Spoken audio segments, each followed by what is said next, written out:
Investiment ta' €1,800,000 parzjalment fondi Ewropej fit-Teatru Manoel se jsarraf sabiex ittiret l-aktar teatru antik fl-Ewropa jitella u produzzjonijiet artistiċi tul is-sena kollha.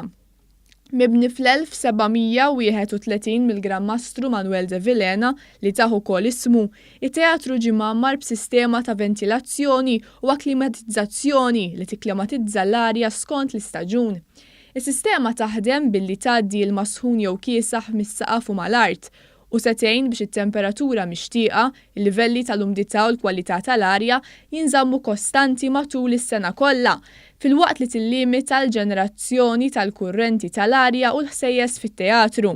Is-sistema se topera l-ħin kollu u tevita bidli drastiċi fit-temperatura li kieku tirriżulta f'danni għax-xogħol sabiħ tal-injam u għall-pitturi prezzjużi ta' dan it-teatru li għal għexieren ta' snin kienu l-unika post li laqqa produzzjonijiet kulturali fil-Gżejjer Maltin.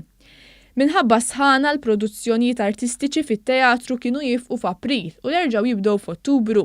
Iżda issa b'din is-sistema fix-xhur sħan tas-sajf jistgħu jibqgħu jittellaw produzzjonijiet artistiċi. Apparti dan l-investiment sar riabilitazzjoni tas-saqaf kif ukoll twaħħlu siġġijiet ġodda fil-platea. Is-siġġijiet huma ddiżinjati biex jikkumplementaw l-istil barokk tat-teatru bl-ispettaturi jista' jgawdi l-palk aħjar. Is-siġġijiet li kien hemm qabel kienu tqiegħdu madwar 30 sena ilu kienu fi stat dgħajjef ħafna. Aktar minn hekk l-art tal-platea ġiet magħmula wkoll mill-ġdid mill-injam. F'konferenza tal-aħbarijiet il-Ministru għall-Kultura u Mbonniċi ħabbar li se jsir restawr tal-faċċata tat-Teatru Manoel, xogħol li se jibda f'Jannar u jitlesta f'Settembru minħabba li x-xogħlijiet se jidħlu fatt ta' fażijiet. Il-Ministru Mbonniċi żied jgħid li dan kollu se jtejjeb il-kwalità u l-esperjenza fit-teatru.